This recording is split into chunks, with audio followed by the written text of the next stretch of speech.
fueled by everything I owned, a garden hose in his hand to keep the flames from touching his precious lawn. My clothes, my sketchbooks, my grandmother's handmade quilt, 3 winters of careful stitching, disappeared in less than 4 minutes. I was 17. I stood there watching the smoke drift into the sky and said nothing. 6 years later, I called him. He answered on the first ring. I spoke only 2 words. What he discovered in his mailbox that evening would change everything, though not in the way he imagined. I'm always curious to see how far these stories travel. Your support really motivates me to keep sharing stories like this. My name is Harper Collins. I'm 23 now.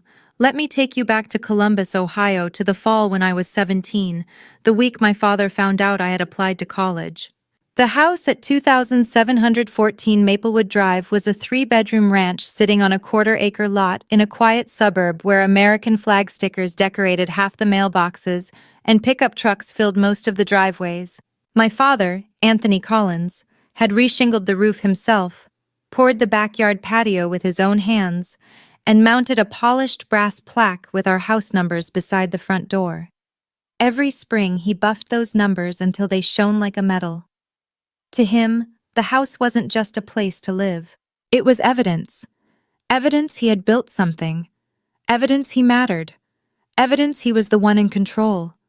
And inside that house, he absolutely was. Dinner happened at exactly 6. I cooked, I cleaned. My older brother Dylan sat down, ate, and left his plate where it was, because that was simply how things worked in our house. My father took the chair at the head of the table, remote control in hand, deciding what played on the television. If the meal came out late, or the chicken turned out dry, the silence that followed grew heavy enough to make your chest tighten. Anthony kept every important document locked inside a steel filing cabinet in the garage: my birth certificate, my social security card, my medical records. I had never even held my own identification. When I once needed my social security number to apply for a part-time job at a coffee shop, he wrote the 9 digits on a sticky note, watched me memorize them, then peeled the note away and locked it back up. In the living room sat his lazy-boy recliner, dark oxblood leather worn at the arms. No one else was allowed to sit there. No one touched it. The chair faced the television like a throne facing its court, and every evening Anthony lowered himself into it with the calm certainty of a man who believed the entire house revolved around his comfort. And in many ways, it did. My brother Dylan was 22 when I was 17. My father had paid for his community college tuition. Nearly 2 years of classes Dylan mostly skipped before eventually dropping out, without ever asking for gratitude. Now Anthony was making plans to open an auto repair shop for him in the Franklinton industrial area. Weekends were spent comparing hydraulic lifts and floor jacks, the way some families compared vacation destinations. Meanwhile, I graduated near the top of my class. My art teacher, Caroline Whitaker, hung one of my charcoal portraits in the hallway display case at school. My math scores were strong enough that the guidance counselor printed a list of colleges and slid it across her desk toward me with quiet encouragement. I folded the paper carefully and carried it home inside my textbook. After dinner one night, once the dishes were cleared, I placed that list on the table in front of my father. He didn't even touch it. "College," he said flatly. Not a question. "For what?" "Business," I replied. "Or accounting." He leaned back in his chair. "A girl goes to college, gets a degree, then gets married and lets that degree sit in a drawer. You want to bury yourself in $50,000 of debt for a piece of paper you'll never use?" My mother, Jessica Collins, stood at the sink with her hands resting on a plate. She didn't turn around.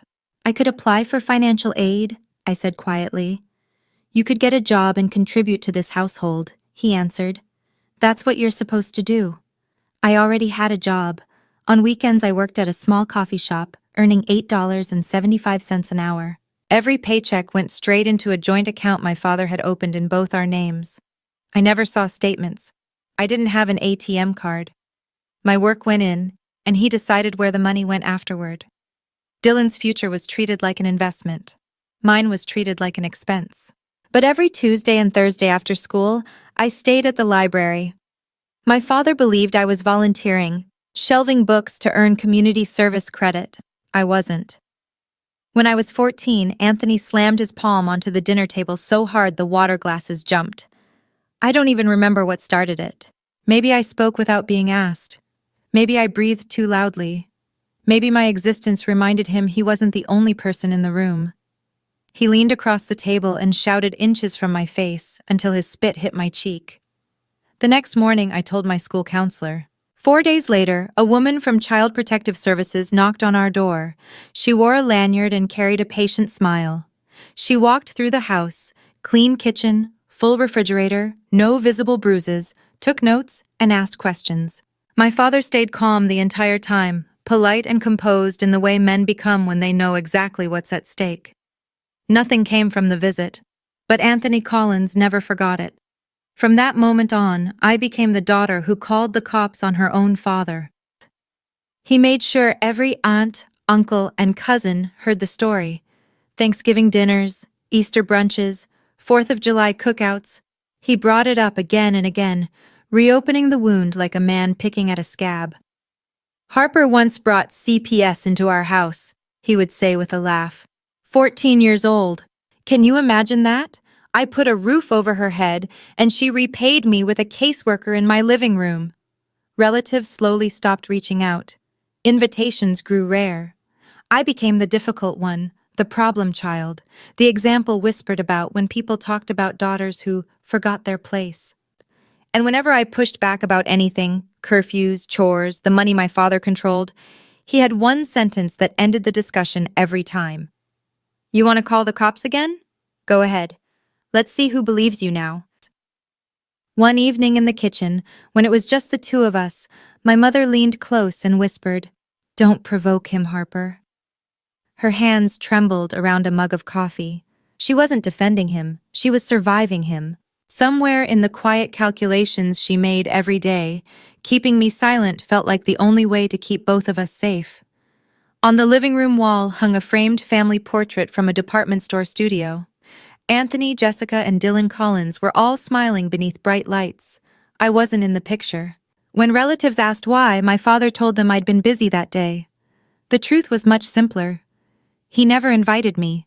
My grandmother, my mother's mother, died the spring I turned 15. Ovarian cancer, caught too late. During her final months, she stayed at home in a recliner that looked nothing like my father's, surrounded by baskets of fabric and a sewing machine that hummed late into the night. The quilt she left me was made from scraps of cotton clothing we had both worn over the years. A sleeve from my 4th-grade field trip shirt, the hem of the dress she wore to my kindergarten ceremony, pieces of old flannel pajamas and faded blouses stitched together into something warm in a way only handmade things can be. She tucked small lavender sachets into the seams. Even 2 years after she passed away, the scent was still there.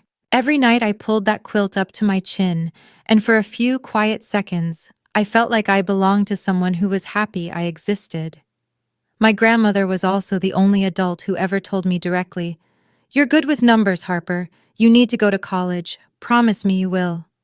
I promised. So on those Tuesday and Thursday afternoons when my father thought I was shelving books for volunteer credit, I was actually sitting at a library computer. I opened the admissions page for Columbus State Community College, filling out the application one section at a time. I saved my progress carefully, erased the browser history before logging off, and used the school's mailing address so no letters would arrive at home. I listed Caroline Whitaker as a reference and wrote my personal essay about the quilt, about how something beautiful could be built from scraps, about patience as a quiet form of love. I told no one. What I didn't know was that after the CPS visit, my father had demanded parental monitoring on the school network system. Each week, the system flagged certain online activities and automatically sent an email summary to the parent on file. The week I opened college admission pages 4 different times, Anthony Collins received that alert. When I came home that Thursday evening, I knew something was wrong before I even stepped into the kitchen. The television was off. My father sat in his recliner, but he wasn't leaning back. He sat upright, both feet flat on the floor, his hands resting heavily on the armrests like a judge preparing to announce a verdict. The silence inside the house felt unnatural, heavy and compressed, the kind that makes your ears ring. "Sit down," he said. I sat on the couch across from him. My backpack was still on my shoulders, the zipper pressing against my spine. "I got an email from the school," he said calmly. His voice was quiet and controlled, which was far worse than yelling. Yelling meant the storm had already broken. This tone meant it was still building. "College application resources. 4 visits this week. Want to explain that?" My throat went dry. "I was just looking into—" "Behind my back," he interrupted, his voice never rising. "You sat in that library and applied to college behind my back after I told you no, after I explained exactly why. I just wanted to see if it was possible. You sneaked around the same way you did when you were 14. He let the reference to CPS hang in the air. It always landed exactly where he wanted it. "You call authorities on your own father, then you go behind my back to do the one thing I told you we couldn't afford. Same pattern, sneaking, lying." My mother stood at the sink. I could hear the faucet still running even though she had stopped washing anything. Her hands remained motionless in the water. My father rose from the chair. The recliner rocked slightly behind him. He walked toward the garage, and I heard the steel filing cabinet open, followed by the jingle of keys. When he returned, he carried a heavy black trash bag and his keyring. He looked straight at me and spoke a single word: "Outside." But first he went upstairs to my room. I followed him because I didn't know what else to do. My body still hadn't caught up with what was happening. He opened my closet and began pulling everything down: shirts, jeans, the winter coat I had bought secondhand with tips from the coffee shop. He shoved them into the trash bag the way someone gathers leaves in autumn. Quick, methodical, no hesitation. Then he grabbed my sketchbooks. 3 years of charcoal drawings, portraits, still lifes, including the piece Mrs. Whitaker had displayed at school. He folded them sharply in half to make them fit inside the bag. Next came my books: Algebra 2, AP English, and a worn copy of Pride and Prejudice I had bought at a yard sale for 50 cents. Dylan stood in the hallway with his arms crossed, leaning against the doorframe. He watched like someone observing a traffic accident, curious, distant. He didn't say a word. He didn't step forward or try to stop anything. He simply watched his sister's life disappear into a garbage bag before glancing down at his phone. My mother appeared behind him. Her face had gone pale. "Anthony, please." "Shut your mouth," he snapped without turning around. "Or you're next." Jessica stepped back against the wall, one hand covering her lips. Then my father pulled the quilt from my bed. A sharp electric panic shot through my chest. "Not that," I said. My voice cracked. It was the first time I had raised it that night. "Please, that was Grandma's." He held the quilt in both hands, studying it the way someone studies an object they're about to use to make a point. "Your grandmother spoiled you," he said coldly. "Look where that got us." He carried the bag downstairs, through the kitchen, and out the back door. I followed him, and the moment I stepped into the yard, I saw the burn barrel already standing in the center of the grass. The same old steel drum he used every spring to burn yard waste was waiting there, positioned like it had been prepared hours earlier. That's when I understood. This wasn't anger in the moment. He had planned it. The barrel was already set. Anthony Collins flipped the trash bag upside down, dumping everything into the drum. My clothes, my books, my sketchbooks tumbled in like they meant nothing at all. Then he reached for a bottle of lighter fluid sitting on the patio table. He had placed that there too. He soaked everything. The sharp chemical smell cut through the cold October air. Then he pulled a long lighter from his pocket, flicked it once, and held the flame to the edge of a cotton shirt. The fire caught instantly. I stood about 6 feet away and watched 17 years of my life curl and blacken inside that steel barrel in my father's backyard. Sketchbook pages shriveled into ash. Fabric tightened and split as flames climbed higher. The lighter fluid made the fire leap so high I could feel the heat against my arms. Then he dropped the quilt in. Patchwork cotton. My grandmother's careful squares. Lavender sachets sewn into the seams. Soft flannel from nightgowns I had worn when I was 7, 10, 12. One corner caught fire first. Then the flame spread inward. The colors darkened, twisted, and disappeared. In less than 4 minutes, it was gone. My father stood there holding a garden hose in his other hand, not for the things he was burning, but for the grass around the barrel in case sparks drifted too far. Next door, I noticed Eleanor Price standing on her back porch. She was in her 70s, white-haired, her hands pressed over her mouth as she watched through the chain-link fence. She didn't turn away. My father finally looked at me and raised his voice so the entire street could hear. "This is what happens when you disobey me." I stared at the smoke rising above the rooftops, a thin gray line dissolving into a bright blue sky that didn't seem to care about anything happening beneath it. I said nothing. Not because I had nothing to say, but because, in that moment, I had already spoken my final word in that house. He thought he was teaching me a lesson. He was right, just not the lesson he believed. That night I lay on a bare mattress in a room that smelled like lighter fluid and smoke. The quilt was gone. My sketchbooks were gone. Even my winter coat had disappeared from the closet. My father had locked the front door at 9, as he always did. The deadbolt he installed required a key from both sides. No one left that house without his permission. Around 11, my bedroom door opened. No knock, no light. My mother, Jessica Collins, slipped inside and sat carefully on the edge of the mattress. She stayed quiet for a moment. I could hear her breathing, soft and controlled, the way someone breathes when they've spent years trying not to make noise in a house that punishes it. She pressed a white envelope into my hand. I opened it using the faint glow from the streetlight coming through the blinds. Inside were my birth certificate, my social security documents, and a thin fold of cash. $500. Bills in 20s and 10s. Money she had quietly skimmed from grocery budgets over months, maybe years. Hidden in places my father would never check because he never went near grocery shopping. "Go," she whispered. "Don't come back.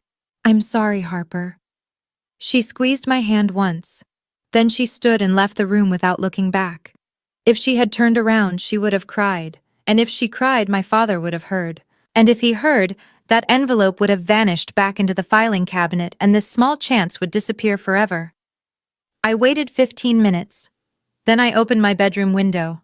Luckily, it was ground level. I swung my legs over the sill and dropped into the side yard below. I was wearing jeans, a t-shirt, and sneakers. Nothing else.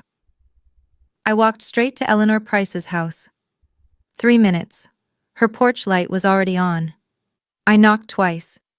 She opened the door, took one look at my face, and pulled me inside without asking a single question. That night, I left 2714 Maplewood Drive with $500 and a white envelope. I had no idea that 6 years later I would stand in front of that same house holding a deed with my own name printed on it.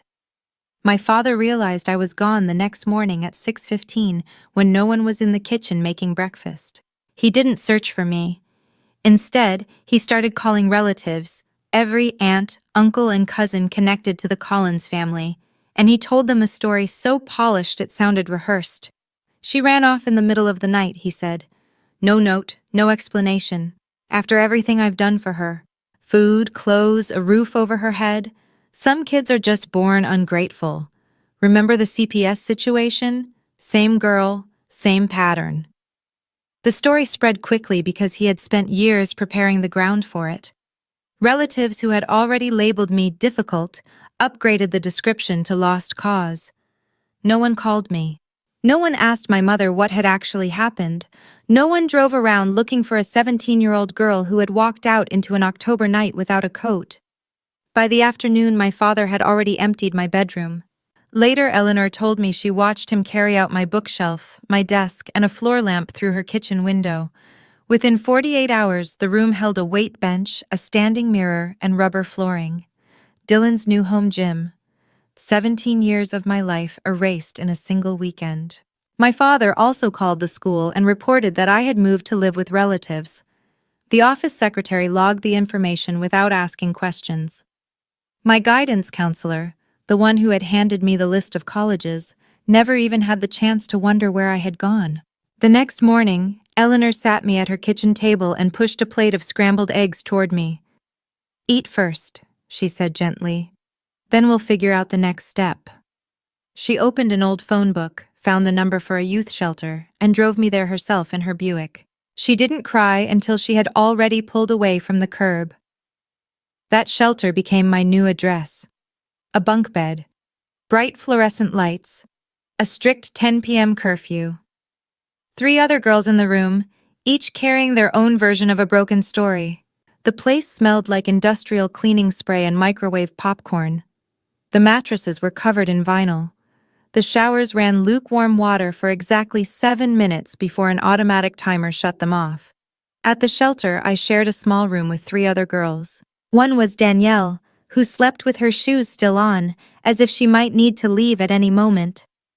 Another was Mackenzie, who talked in her sleep about someone named Kyle. The third girl went by Bertie. No one ever learned her real name. She stayed 2 weeks, then disappeared one morning without saying goodbye.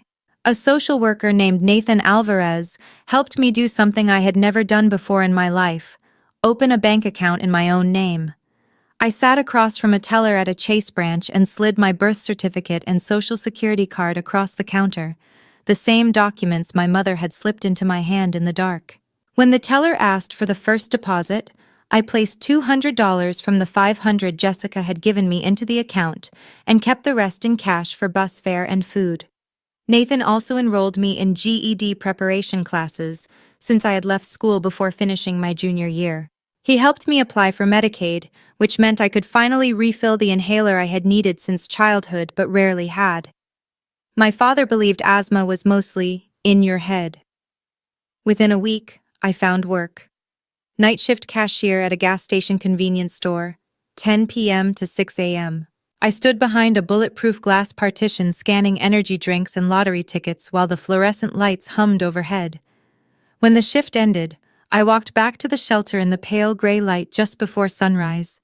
I carried the envelope my mother gave me in the inside pocket of my jacket every day. Not because of the money. Most of that disappeared quickly.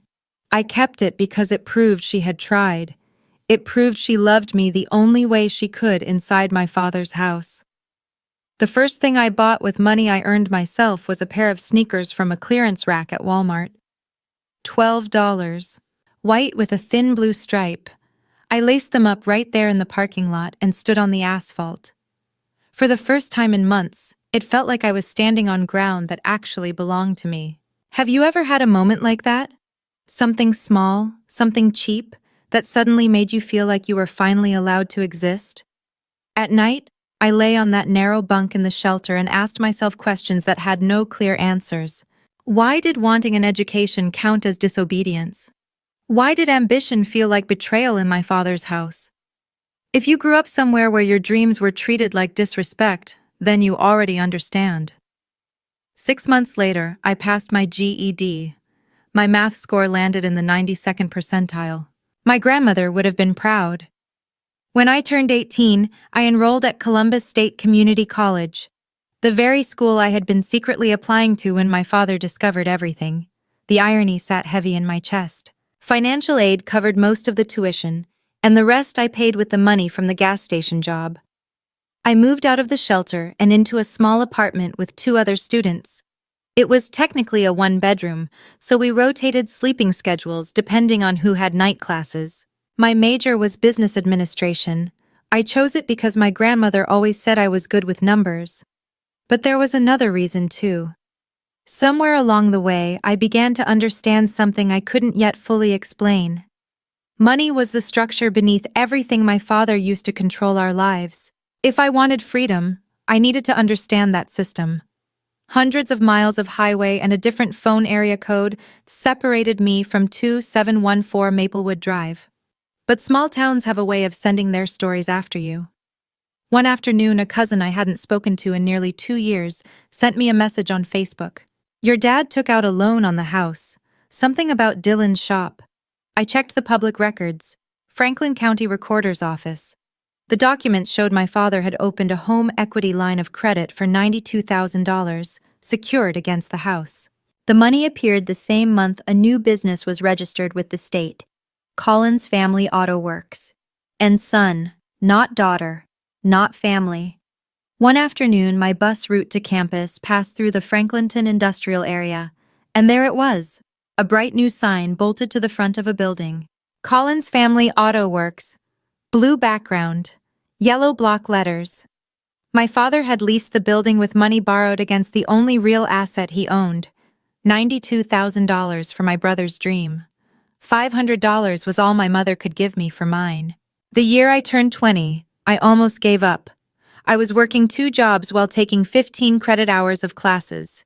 Night shift at the convenience store and weekend housekeeping at a Hampton Inn in downtown Columbus. My alarm rang at 5:30 every morning, and some nights I didn't fall asleep until after 1. My diet consisted mostly of ramen noodles, peanut butter sandwiches, and leftover breakfast pastries the hotel staff was allowed to take home. I nearly failed accounting 201. Not because the material was too hard, but because I fell asleep during the midterm exam. Literally asleep. Pen still in my hand, my face on the desk. When I woke up, there were 20 minutes left and half the test unanswered. Then another message arrived from a cousin, a screenshot. My father had posted something on Facebook. I wasn't connected to him there, but family networks have a way of carrying everything. His post read, "Sad to say my daughter chose the streets over family. I tried my best." Some people. An aunt wrote, "You did everything you could, Anthony. She'll learn the hard way. No one asked me, no one checked." That night, after finishing my housekeeping shift, I sat on the bus heading back to my apartment around 11 p.m. My forehead rested against the cold window as the city lights blurred past. For the first time since the fire in the backyard, I cried. Not loudly, not dramatically, just quiet tears slipping into the collar of my work uniform, which smelled like bleach in someone else's hotel room. For about 10 minutes, I sat there wondering if Anthony Collins had been right all along. Maybe I was wasting my time. Maybe the world really was just a series of locked rooms controlled by men like him, and no matter how hard I tried, I would never find one that belonged to me. Then I remembered my grandmother's hands, the quilt, the careful stitching that had taken 3 winters to complete. "You're good with numbers, Harper. You have to go to school." I wiped my face with the sleeve of my jacket, stepped off the bus at my stop, and walked home. The next morning, I retook the exam. And I passed. I finished my associate's degree the semester I turned 21. There was no ceremony, no applause, just a diploma tucked into a thin cardboard folder and the quiet understanding that every credit on that transcript had been earned the hard way. That degree led to my first real job at Midwest Title Services, a small title company on East 5th Street in Columbus. Entry-level pay, $15 an hour. My work was to organize closing files, verify property records, and run title searches. It was the invisible paperwork behind nearly every real estate transaction in the city. Every day I handled stacks of deeds, lien releases, mortgage assignments, and foreclosure filings. Over time, I learned to read those documents the way a mechanic reads engine diagnostics, quickly, precisely, scanning for the one detail that didn't belong. The office itself was modest: 4 desks, a copier that jammed twice a week, and fluorescent lights that buzzed with a sound only I seemed to notice. But it was still mine. My desk, my name printed on the mailbox, my paychecks deposited into a bank account that no one else could touch. Next door worked a broker named Rachel Davenport. She was in her mid-40s, with silver streaks running through her dark hair and reading glasses hanging from a chain around her neck. She had a habit of swinging those glasses in small circles when she was thinking. She first noticed me because I was always the last person still working in the building. One evening, she leaned through my office doorway. "You're still here," she said. "I like reading the filings," I replied. And that was the truth. She studied me over the top of her glasses. "You're sharper than half the agents in this building. Why aren't you licensed?" "Working on it," I said. That wasn't true yet, but it became true the moment she said it. Rachel began mentoring me: coffee meetings, lunch breaks, evenings spent studying comparative market analyses. She taught me how to read neighborhoods, how to calculate equity, how to recognize a distressed property long before it appeared on courthouse auction lists. One afternoon, she told me something I never forgot. In real estate, paper is power. Whoever holds the deed controls the truth. I wrote those words on a yellow sticky note and taped it to my desk. It stayed there for 2 years. 3 weeks after my 22nd birthday, I passed the Ohio real estate licensing exam on my first attempt. That same afternoon, Rachel offered me a job as a junior agent at Davenport Realty Group. Now my income came from commission. At first it wasn't much, but it was enough to move into a small studio apartment where I didn't have to share a room or sleep in shifts. It was also enough that every Sunday morning I opened my banking app and stared at the savings account slowly growing inside it with something close to disbelief. Meanwhile, hundreds of miles and several years of hard work separated me from 2714 Maplewood Drive. But real estate has a way of circling back. Through my work at Midwest Title Services, I had access to the same county property databases I used daily. I wasn't searching for my father. I didn't have to. When you work in real estate, information about every lien, mortgage, foreclosure, and property transfer eventually passes across your desk. And eventually, the information about my father did too. What those records revealed was simple.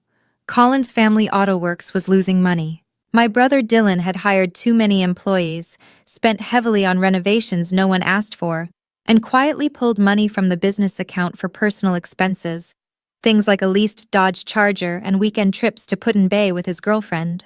The shop had been open less than 2 years and was already operating in the red. My father's response wasn't to confront him. Instead, he doubled down. He refinanced the house, rolling the original mortgage together with the $92,000 home equity line of credit into a new loan that pushed his total debt beyond the property's value. On paper, the house was dangerously close to being underwater. But in his mind, he was protecting the family legacy. One evening, after finishing a property showing, I drove past the Franklinton industrial area where the garage was located. The illuminated sign for Collins Family Auto Works still glowed above the building, but several LED bulbs had burned out. The missing lights made the sign read something closer to C. Lynn's Fam. Lee O.O. Works. It looked almost accidental, like something a novelist might invent for symbolism. But it was real. And I saw it. And I kept driving. The phone call came on a Sunday morning, about 6 months before everything changed. I didn't recognize the number and almost ignored it. I was sitting at my kitchen table reviewing property comparables for a listing appointment. But something made me answer. Harper. I hadn't heard my mother's voice in 4 years. It sounded thinner than I remembered, stretched tight like a wire carrying too much tension. Mom? I'm calling from Eleanor's phone, Eleanor Price's. Of course I don't have one your father can't check. She gave me your number a long time ago, I didn't know if you'd answer. I answered. There was a pause. Then she said quietly, Your father's under a lot of pressure right now. The shop isn't doing well. He's drinking more. Dylan barely comes around anymore. She wasn't asking me for money. She wasn't asking me to come home. She was simply talking, the way someone talks after holding their breath for too long inside a sealed room and finally finding a crack of fresh air. Are you okay, Mom? I asked. Another pause. I'm the same, which meant no. You could leave, I said. There are resources. I can help you find somewhere safe. I'm fine, Harper. I just wanted to hear your voice. We spoke for about 8 more minutes. She asked about my life, and I told her I was working in real estate now. She said softly, Your grandmother would be proud of you. Her voice broke for a second. Then she steadied it again, and both of us pretended that moment hadn't happened. After I hung up, I sat on the floor of my apartment for almost 10 minutes, staring at the blank wall across from me. I thought about calling Anthony. I didn't. I thought about calling Dylan. I didn't. I even considered driving straight to 2714 Maplewood Drive, knocking on the front door, and standing there until someone answered, and then saying, What? What do you say to a man who burned everything you owned and slept peacefully that same night? Nothing. There was nothing left to say. 3 months later, I was sitting at my desk at Midwest Title Services, scrolling through the weekly foreclosure list from the Franklin County Recorder's Office. It was something I did routinely while searching for potential investment opportunities for Rachel Davenport's clients. Then a familiar address stopped my hand: 2714 Maplewood Drive. Notice of default. Lender: Bank of Columbus, N.A. Scheduled auction date: 60 days.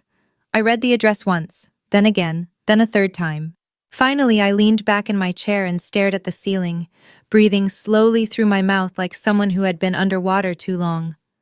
2714 Maplewood Drive, 3-bedroom ranch, quarter-acre lot, brass house numbers, lazy boy in the living room, burn barrel in the backyard.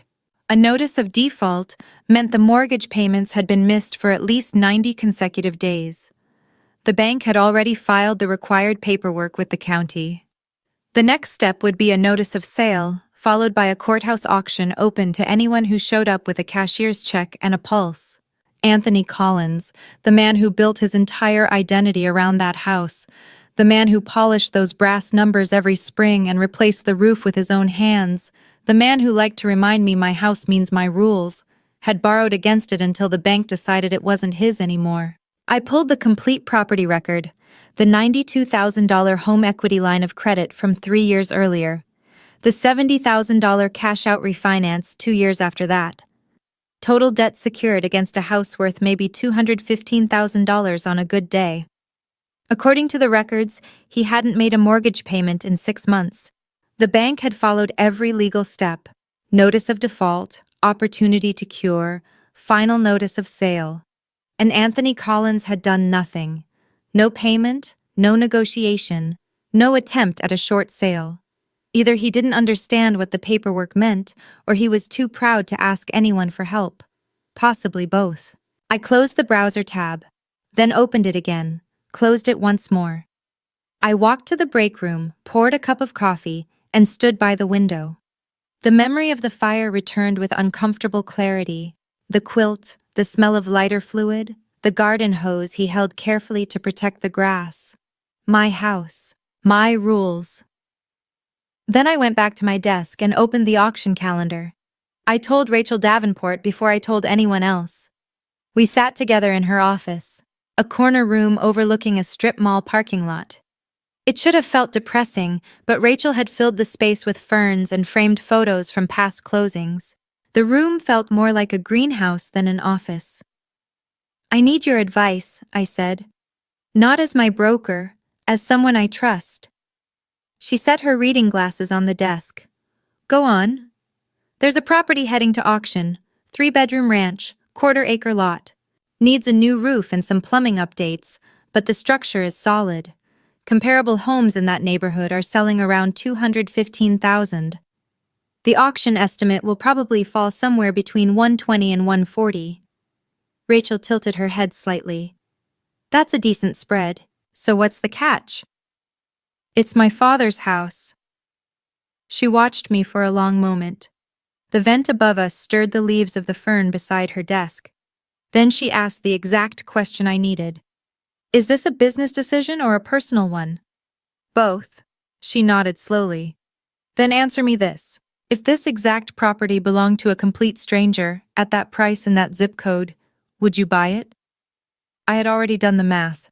Estimated auction purchase, about $148,000. Closing costs and title fees, roughly $4,000. Repairs, roof, water heater, updated plumbing, maybe $24,000.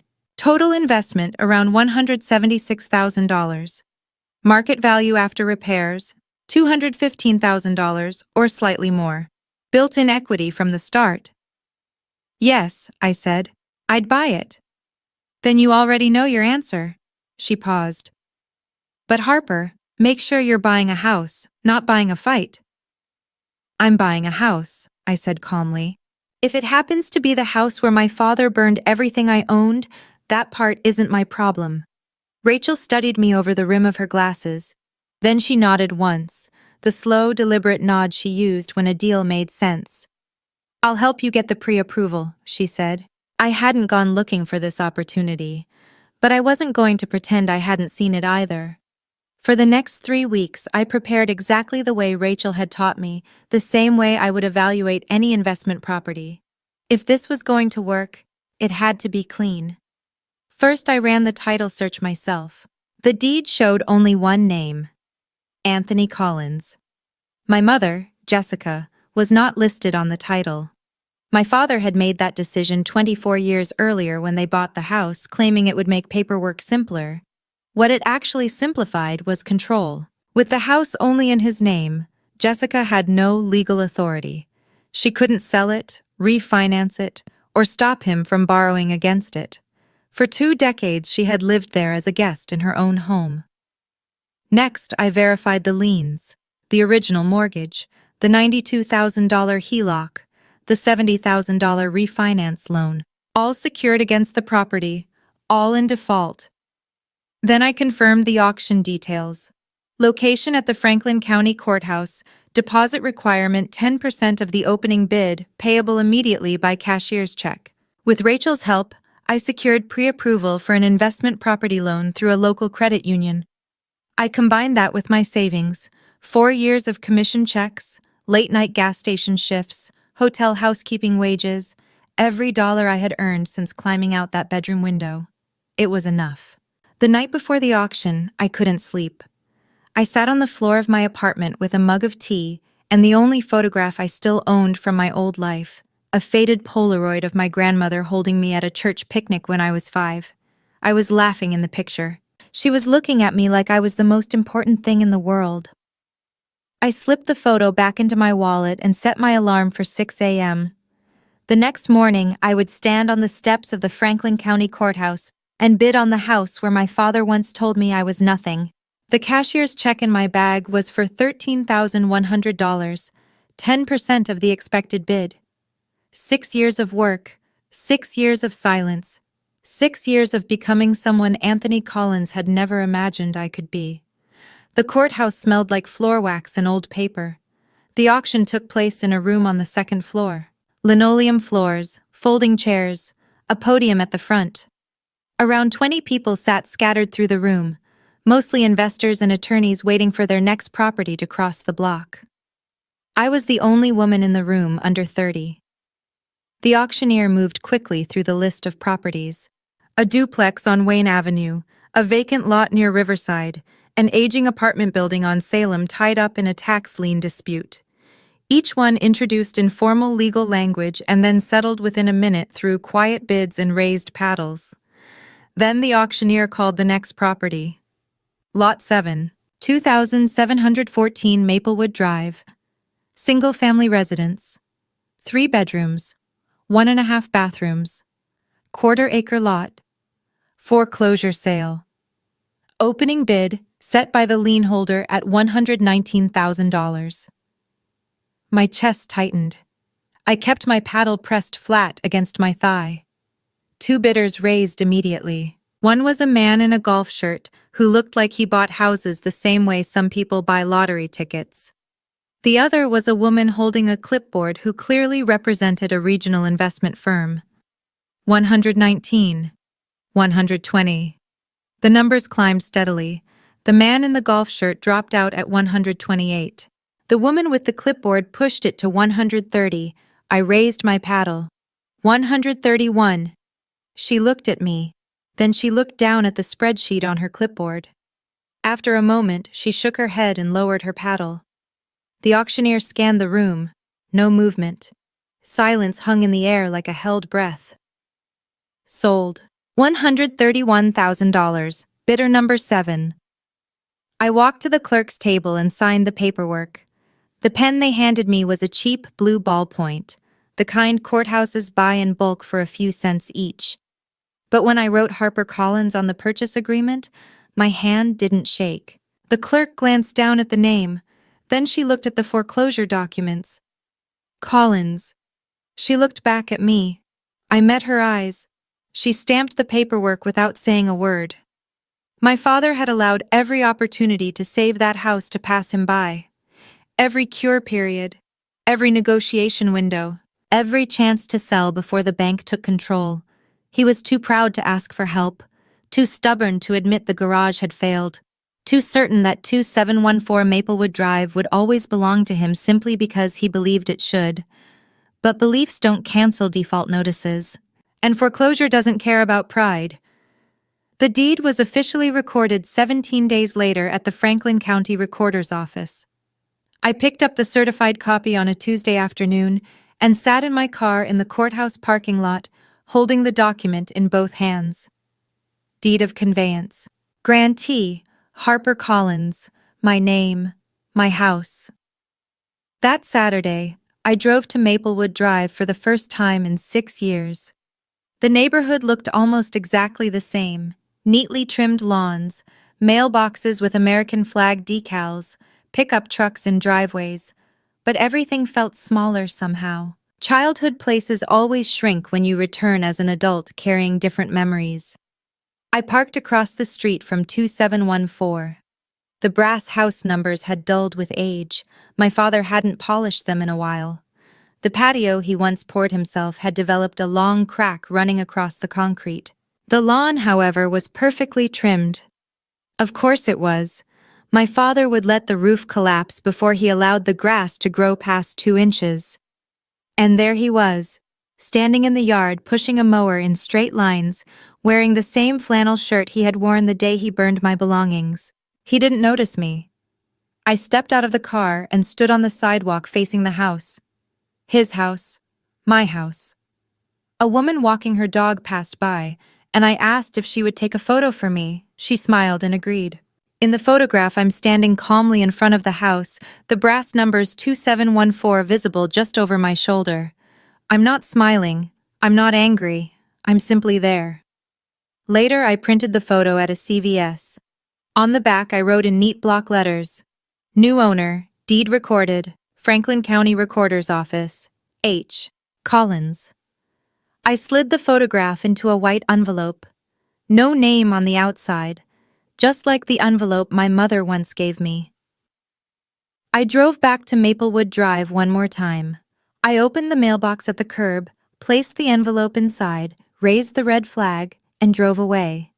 Then I waited a day. I wanted him to open the mailbox first, to hold the photo, to read the message, to feel the ground shift beneath him before he heard my voice. Sunday afternoon, 4:17 p.m. I sat at my kitchen table with my phone in front of me. After a moment, I picked it up and dialed the number I had never deleted. It rang once. Only once. Harper. His voice sounded different, older, rougher around the edges, but there was something else in it too, something I hadn't expected. He sounded like a man who had been waiting for that call but would never admit it. Like someone who had kept his daughter's number saved in his phone for 6 years without dialing it, because dialing would mean admitting the silence had been his fault. And admitting fault was the one thing Anthony Collins had never been able to do.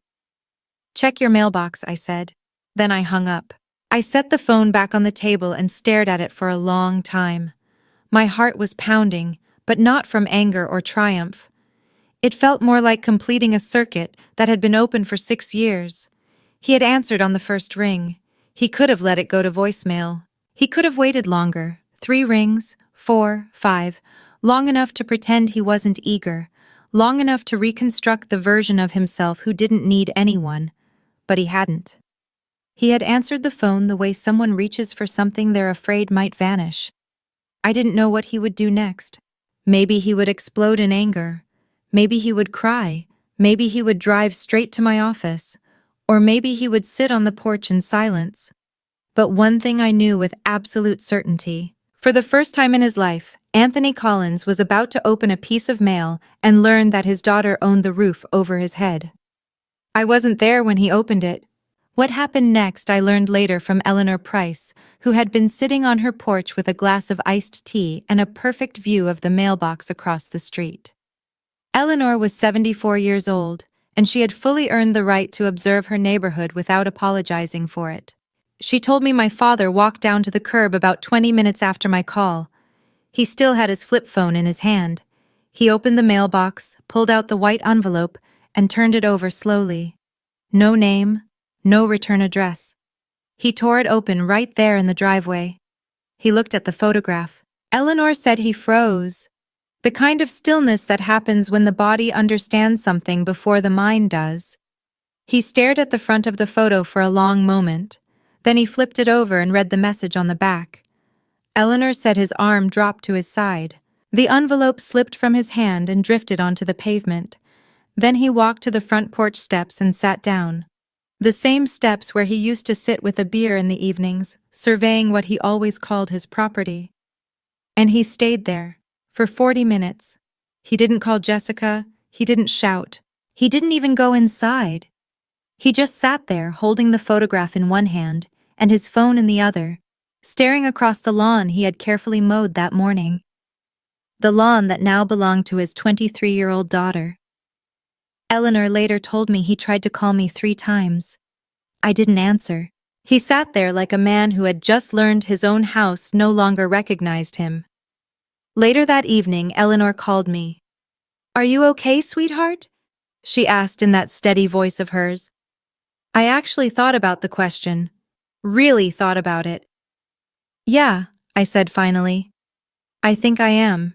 For 6 years my father had controlled every conversation, who spoke and who stayed quiet.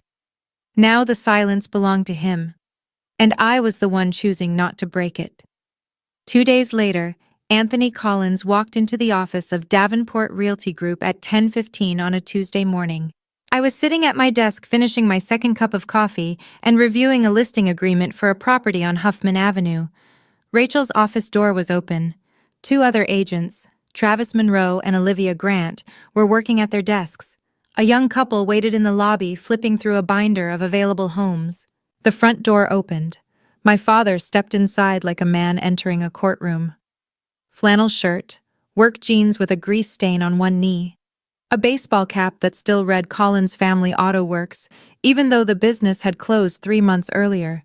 He looked older. The lines around his eyes were deeper. His face had grown thinner, but his posture hadn't changed. Rigid, authoritative, the posture of a man who believed rooms were supposed to rearrange themselves around him. His eyes scanned the office until they landed on me. "Harper." I looked up from my desk. My nameplate faced him clearly. Harper Collins, licensed agent. "Anthony," I said. "Not Dad. Not anymore." He crossed the room in 4 long strides. "You think this is funny?" he demanded. "You think you can take my house?" I set my pen down carefully. "It stopped being your house when you stopped paying the mortgage 6 months ago," I said calmly. "The bank filed for foreclosure. The auction was public. Anyone with financing could bid. I had financing. I bid. I won. Everything is recorded at the county office." "That is my house." His voice rose sharply. Travis and Olivia both stopped typing. The couple in the waiting area looked up. "I built that patio," he continued. "I put that roof on with my own hands." "And then you borrowed against it until there was nothing left," I replied evenly. "You took out a $92,000 home equity loan for Dylan's shop. Then you refinanced for another $70,000. The business failed. The payments stopped. The bank followed the law." I held his gaze. "This didn't happen because of me, Anthony. It happened because of decisions you made." He stood there breathing hard, fists clenched at his sides. The entire office had gone quiet in the way rooms do when everyone is pretending not to stare. Rachel stepped out of her office. She moved with the calm confidence of someone who had closed hundreds of deals and understood exactly how to control a room without raising her voice. "Sir," she said evenly, "I'm going to need you to lower your voice. This is a place of business." My father turned toward her. "You don't know this girl," he snapped. "She called Child Protective Services on her own father when she was 14 years old. That's the kind of person you hired." Rachel didn't react. She simply looked at me, and I looked back at her. "I reported it to my school counselor," I said calmly. "You screamed in my face across the dinner table." The counselor contacted Child Protective Services because that's what they are required to do. "They came, they investigated, and nothing happened to you legally. But you spent the next 3 years telling every relative we had that I'd called the authorities on my own father. You used it to isolate me. So if we're going to talk about it, Anthony, let's talk about what actually happened." The couple in the waiting area was openly staring now. Olivia Grant's hand hovered motionless over her keyboard.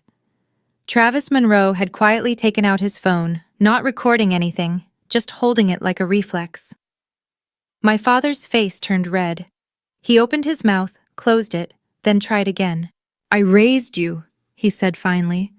His voice had lowered, but the sharpness was still there. "I fed you. I gave you a roof over your head. And this is how you repay me?" "You burned everything I owned in the backyard," I replied. "My clothes, my books, my sketchbooks, my grandmother's quilt. You stood there holding a garden hose so the grass wouldn't catch fire, while 17 years of my life turned to ash. And afterward, you told the entire family I was ungrateful." I paused. Every person in that office was listening. You don't get to destroy someone else's property and then complain when you lose your own, because of the choices you made. My father stared at me. I could almost see the calculations moving behind his eyes, searching for some angle, some word that could pull the situation back into a world he controlled. But there was no angle. There was no leverage. The deed had been recorded. The auction was legal. The numbers were public. "You have 30 days, I said. "That's the standard eviction timeline under Ohio law. I'm not shortening it, and I'm not extending it. 30 days. He stood in the middle of the office surrounded by people who now knew exactly who he was. And for the first time in his life, he had nothing to say. He turned and walked out, leaving the door open behind him. Standing there watching him leave, I realized something I hadn't expected. He still didn't understand. In his mind, the house had always been about power, his power. It never occurred to him that I hadn't bought the house to take something from him. I bought it because I could. 6 years earlier, I couldn't even afford a bus ticket. Now I could buy a house. It just happened to be his. But sometimes I still ask myself a question. Is there really a difference between justice and revenge when the person on the other side can't see the line? Does the label matter, or does it only matter what it costs you to cross it? I'd love to hear what you think about that. Dylan called me 4 days later. It was the first time I had heard his voice since I was 17. Harper. He sounded like a man standing in a burning room who had just realized the exit door might be locked. "I know we haven't talked in a long time," he began awkwardly. "But Dad needs somewhere to go. He said you gave him 30 days. "That's right." "Okay, well, here's the thing." He paused long enough that I could hear him swallow. "Kelly and I are in a one-bedroom apartment in Columbus. It's already tight. I can't really take him in." "Dylan," I said slowly, "he mortgaged the house for your shop. $92,000. Then he refinanced for another $70,000 trying to keep the business alive. You know that, right?" Silence. "He put everything into that garage," I continued. "The house, his credit, his retirement. Everything went into Colin's Family Auto Works. And when the shop collapsed, you moved to Columbus." "That's not fair. I never asked him to." "Did you pay him back?" More silence. The answer was in the silence. "Harper, I'm not the bad guy here." "I didn't say you were," I replied. "But I'm not the solution either. You had 22 years of his support. I had 17 years of his control. He gave you a business. He gave me a burn barrel. And now you're calling the daughter he threw out to clean up the mess the son he invested in couldn't hold together?" His breathing sounded uneven. "I'm not selling the house," I said firmly, "and I'm not letting him stay there without paying rent. That isn't my responsibility. If you want to help your father, then help him. But you don't get to hand that job to me." I hung up.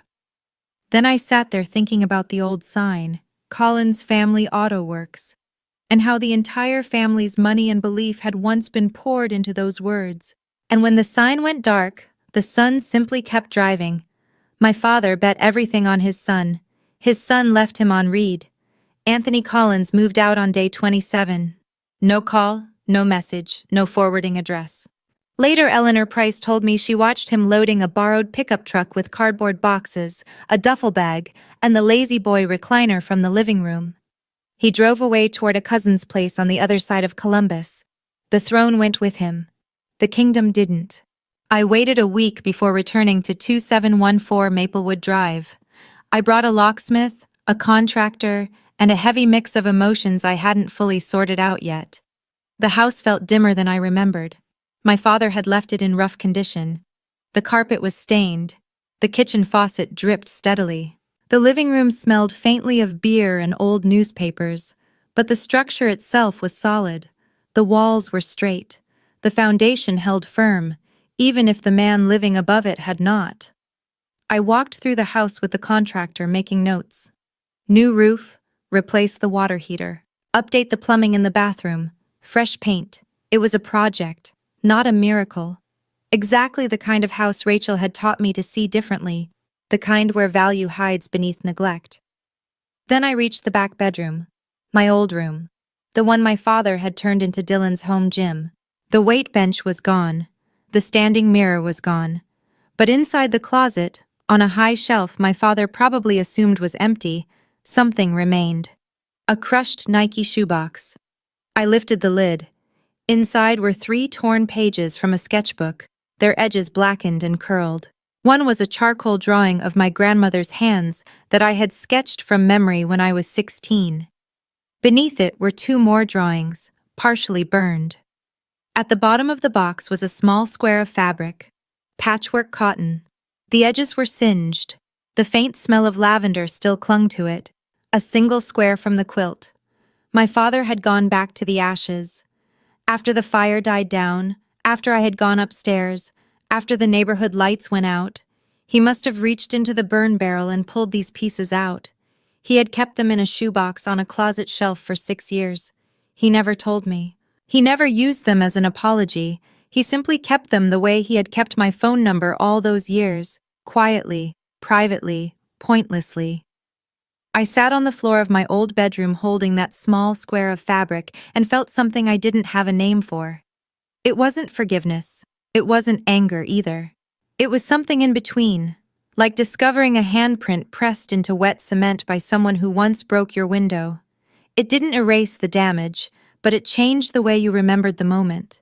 For the first time, I understood that my father wasn't only a man who knew how to destroy. He was also a man who knew how to regret, but who carried that regret in the worst possible way, silently, stubbornly, and too late. 3 days after I changed the locks, Jessica called me. I noticed the difference in her voice immediately. 6 months earlier, it had sounded tight, stretched thin like a wire under too much tension. Now it felt clearer, still careful, still soft, but present in a way it hadn't been for years. "He's staying at Victor's," she said. Victor Collins was my father's cousin. A small house on the west side with a pull-out couch and a family tradition of not asking too many questions. He took the recliner and 3 boxes, that's all. "And you?" I asked. "I'm still at the house." She hesitated. "Your house." Neither of us spoke for several seconds. "Harper, do you want me to leave?" I leaned back against my kitchen counter and closed my eyes. I saw her again the way she had looked 6 years earlier in the dark hallway, sliding that envelope into my hand. $500, my birth certificate, my social security card.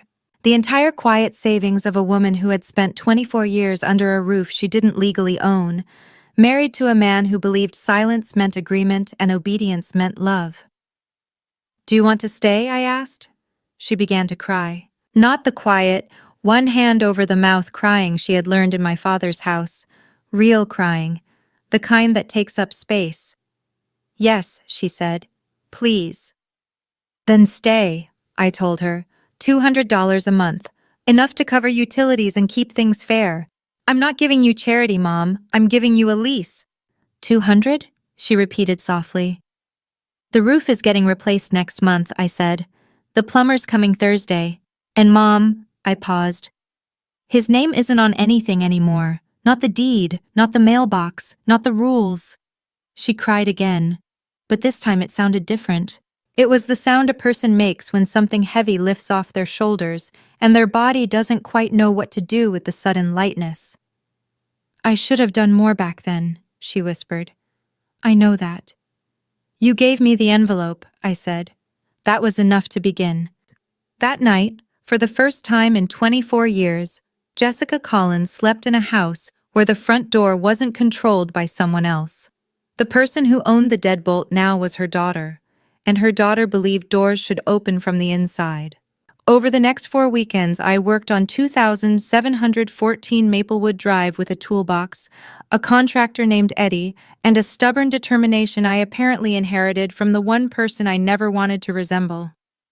We tore off the old shingles and replaced them with new ones, charcoal gray instead of my father's faded brown. I stood in the paint aisle at Lowe's for nearly 20 minutes, choosing a new exterior color before settling on soft white walls with slate blue trim. When we finished, the house looked completely different from the street, which was exactly the point. The brass house numbers stayed. I polished them. They deserved better than neglect. Inside, my mother and I pulled up the old stained carpet and discovered hardwood floors underneath that my father had covered years ago because he didn't like the sound of footsteps. We sanded and sealed them, and the house filled with the smell of polyurethane and fresh beginnings. Two scents that aren't technically the same but often arrive together. The back bedroom, the gym, the closet, the room that had once been mine, became a bedroom again. Fresh paint, new curtains, and on the wall, inside a simple oak frame behind glass, I hung the square of quilt fabric I had found in the shoebox. Burned edges, faded lavender scent, preserved. One Sunday, Eleanor Price came over carrying marigold seedlings and 2 bags of potting soil. Together we knelt in the backyard where the burn barrel had once stood and planted flowers, bright orange marigolds, the kind that return every year whether anyone asks them to or not. "He burned things in this yard," I said. Eleanor pressed soil around a small plant and smiled. "And you planted things." My father called in October, 5 months after the auction. 1 month after the marigolds bloomed. I was sitting on the front porch, my front porch, drinking coffee and watching the quiet early evening settle over the neighborhood. The trees along Maplewood Drive had started turning color. Eleanor waved from her yard. Inside the house, my mother was watching television at whatever volume she wanted. My phone buzzed. Anthony Collins. I watched the screen for 3 rings, then I answered. "Harper." His voice sounded rough, like gravel dragged across pavement. "Anthony." There was a long pause. I could hear a dog barking somewhere a few houses away. "You were always stubborn," he said eventually.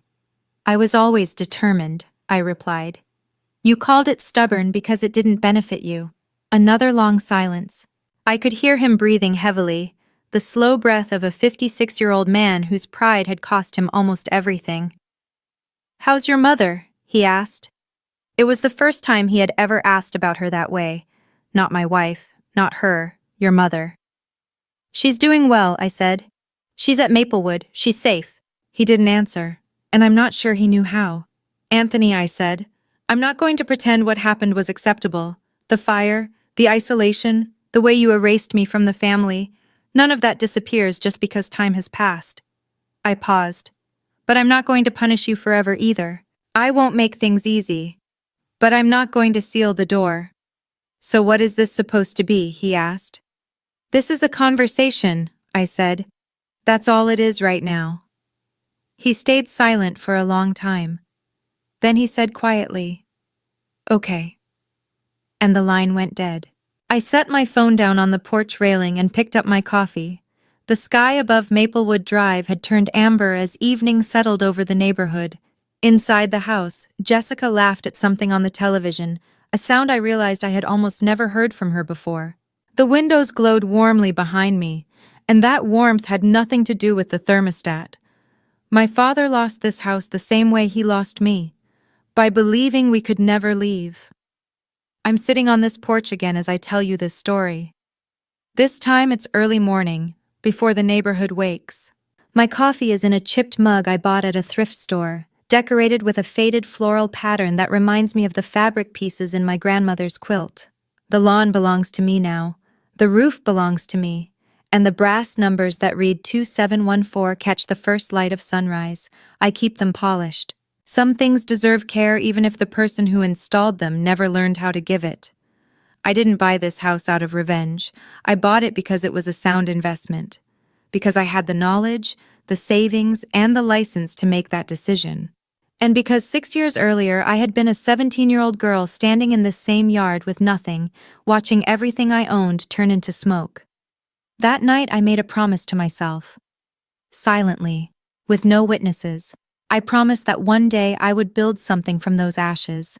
I just never imagined it would become this literal. And somewhere along the way, I realized the promise I made that night wasn't really about the house. It was about refusing to let someone else decide the size of my future. For a long time, I believed survival meant proving my father wrong. I thought success would feel like victory. But standing here now, watching the sunrise over this yard, I understand something different. This story was never about winning against him.